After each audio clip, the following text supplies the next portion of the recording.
কলিয়াবৰ হাতীমূৰা বনাক্ৰান্তৰ কাষত কলিয়াবৰ সাংবাদিক সন্থা 2 জুলাই তাৰিখে হাতীমূৰা মথাউৰি ভাঙি কলিয়াবৰ বিভিন্ন গাঁও প্লাবিত কৰিছিল ব্ৰহ্মপুত্ৰৰ বাঢ়নী পানীয়ে খেতিবাৰীৰ লগতে বাসগৃহ আৰু পশুধনৰ অনিষ্ট হৈছিল এসাজ ভাতৰ বাবে হাহাকাৰ কৰিছিল বহু বনাক্ৰান্তই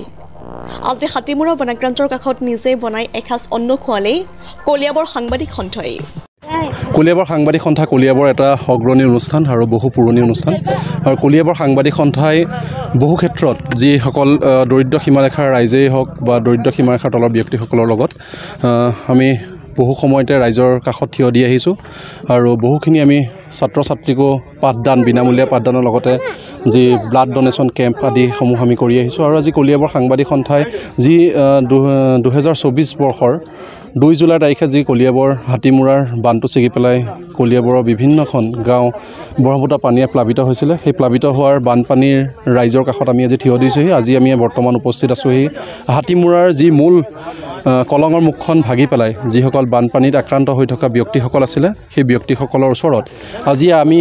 বেছি নহয় এসাজ অন্ন খুৱাবৰ বাবে আমি প্ৰয়াস কৰিছোঁ আৰু এই সাংবাদিক সন্থাৰ যুটীয়াভাৱে আমি সকলোখিনি মিডিয়াত কেইজনমান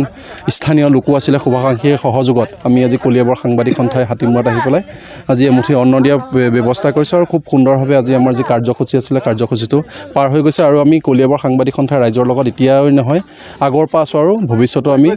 যিসকল ৰাইজৰ অভাৱ অভিযোগৰ লগত সদায় থিয় দি থাকিম কলিয়াবৰ সাংবাদিক সন্থাই আজি ভাল পদক্ষেপ লৈছে যে আজি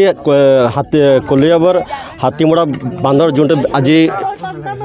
মানুহবিলাকে যে কষ্টত আছে সেই কষ্টটো বুজি পাইছে বুলি একমুঠি অন্নৰ কাৰণে বনাই পেলাই খুৱাইছে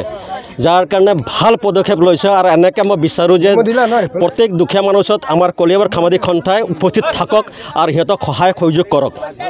ধন্যবাদ আজি কলিয়াবৰ সাংবাদিক সন্থাক ধন্যবাদ জনাইছোঁ তেওঁলোক অকল সংবাদ মাধ্যমৰ লগতে জড়িত নহয় তেওঁলোকে আজি আহি এই বানাক্ৰান্তক ৰাইজৰ দুখ দৰ্শৰ হেৰিৰ লগত জড়িত হৈ এমুঠি অন্ন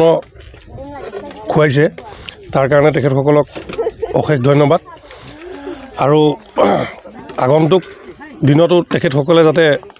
এই দুখীয়া ৰাইজৰ লগত থাকে তাৰে কামনা কৰিলোঁ ধন্যবাদ কলিয়াবৰৰ পৰা কৃষ্ণকুৰীৰ ৰিপৰ্ট নিউজ 24 অসম।